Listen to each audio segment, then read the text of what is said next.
मेरे प्यारे साथियों व सभी भक्तजनों को प्यार भरा राधे राधे। सर्वप्रथम श्री गणेश भगवान को नमन करते हुए तथा अपने श्री गुरुदेव महाराज के चरणों में प्रणाम करते हुए उनसे यही आशीर्वाद मांगेंगे कि हमें भगवान श्री कृष्ण की हमको भक्ति प्राप्त हो और हमारी उनके चरणों में कृपा यूं ही बनी रहे।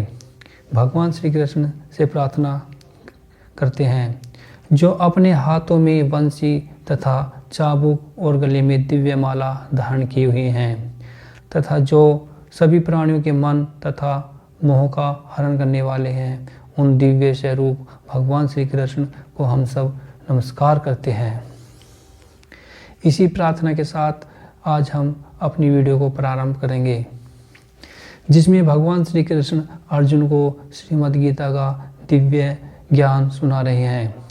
भगवान श्री कृष्ण अर्जुन को बता रहे हैं कि यह श्रीमद् गीता का ग्रंथ बहुत ही अलौकिक व विचित्र है।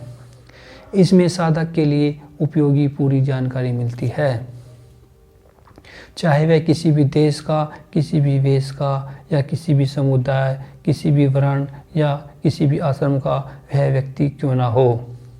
श्रीमद् गीता का उपदेश महान अलौकिक है। फिर भी संत महात्माओं व विद्वानों के मन में गीता के नए नए भाव प्रकट होते रहते हैं। इस ग्रंथ पर कितना ही विचार क्यों न किया जाए तो भी इस ग्रंथ का कोई पार नहीं पा सकता। इसमें जैसे जैसे गहरे उतरते जाते हैं वैसे वैसे ही इसमें गहरी बातें मिलती जाती हैं, क्योंकि इसका कारण यह है कि यह स्वयं भगवान श्री कृष्ण के मुख से निकली है और इसमें भगवान श्री कृष्ण के वचनों से यह पूर्णतः भरी हुई है। अतः इसके भाव का अंत भला कैसे हो सकता है। इस छोटे से ग्रंथ में इतनी विलक्षणता है कि किसी भी देश का कोई भी मनुष्य क्यों न हो, इस ग्रंथ को पढ़ते ही वह इसमें आकृष्ट हो जाता है। अगर मनुष्य इस ग्रंथ का थोड़ा सा भी पठन या पाठन कर ले तो उसके अपने उद्धार के लिए बहुत ही संतोषजनक उपाय मिलते हैं। अब संजय राजा धृतराष्ट्र को अर्जुन के दिव्य रथ के बारे में उनको बता रहे हैं। अर्जुन का दिव्य रथ 9 रथों के समान या उसके बराबर अर्जुन के रथ में अस्त्र आ सकते हैं। उसके पहिए बड़े ही दृढ़ एवं विशाल थे। उसकी ध्वजा बिजली के समान चमकती थी। यह ध्वजा 1 योजन अर्थात 4 कोस तक फहराया करती थी। इतनी लंबी होने पर भी इसमें न तो बोझ था और न ही यह कहीं झुकती थी तथा न ही किसी वृक्ष आदि में अटकती थी। इस ध्वजा पर हनुमान जी विराजमान थे। अर्थात कहने का तात्पर्य यह है कि उस सुंदर और विशाल रथ पर साक्षात भगवान श्री कृष्ण और उनके प्यारे भक्त अर्जुन के विराजमान होने से उस रथ की शोभा और उसका तेज बहुत ही ज़्यादा बढ़ गया था। संजय ने गीता के अंत में कहा है कि जहाँ भगवान श्री कृष्ण और धनुषधारी अर्जुन रहेंगे, वहाँ पर श्री और विजय वहीं पर होंगे। संजय ने शंख वादन के वर्णन में कहा है कि कौरव सेना के सूरवीरों में से केवल भीष्म जी का ही संजय ने केवल नाम लिया और पांडव सेना के सूरवीरों में से भगवान श्री कृष्ण, अर्जुन, भीम आदि इसी प्रकार 18 वीरों का संजय ने नाम लिया। इससे ऐसा प्रतीत होता है कि संजय के मन में अधर्म के पक्ष का अधिक वर्णन करना संजय ने उचित न समझा, परंतु संजय के मन में धर्म के पक्ष अर्थात पांडवों की सेना का आदर होने से और भगवान श्री कृष्ण तथा पांडवों के प्रति आदर भाव होने से वे उनके पक्ष का ही अधिक वर्णन करना उचित समझ रहे थे और उनके पक्ष का वर्णन करने में ही उनको आनंद आ रहा था।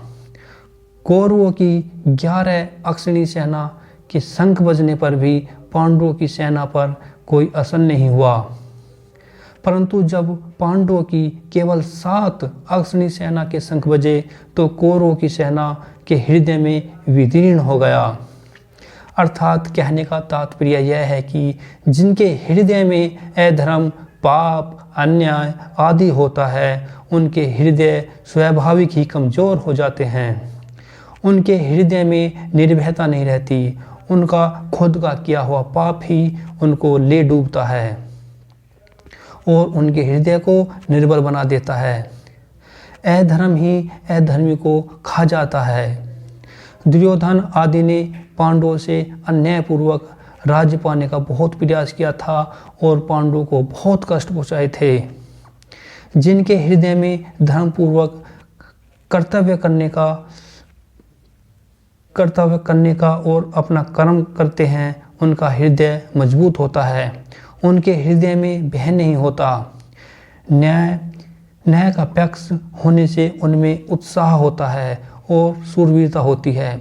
पांडवों का पक्ष धर्म का पक्ष था, जबकि कौरवों का पक्ष अधर्म का था। इसी कारण उनके हृदय बहुत कमज़ोर व निर्बल हो चुके थे। इसी प्रसंग से हम सभी साधकों को यह प्रेरणा मिलती है कि हमें अपने शरीर, वाणी या मन से कभी भी कोई अन्याय या अधर्म का आचरण हमें कभी नहीं करना चाहिए। अन्याय और अधर्म युक्त आचरण से मनुष्य का हृदय कमज़ोर व निर्बल हो जाता है। उदाहरण के लिए लंकाधिपति रावण से त्रिलोकी डरती थी, फिर भी जब वह सीता जी का हरण करने के लिए जाता है तब वह बहुत भयभीत होकर इधर उधर देखता है। इसलिए हम सभी साधकों को चाहिए कि हम सभी अन्याय से डरें और धर्म के मार्ग पर चलें और कभी अधर्म का आचरण न करें। अतः मेरे प्यारे साथियों, आज के लिए बस इतना ही। अगर आपको हमारी वीडियो अच्छी लग रही हैं तो हमारी वीडियो को लाइक करें और हमारा चैनल हरि नाम कृपा को सब्सक्राइब करें और हमसे जुड़ें। बस आज के लिए बस इतना ही। सभी भक्तों को प्यार भरा राधे राधे।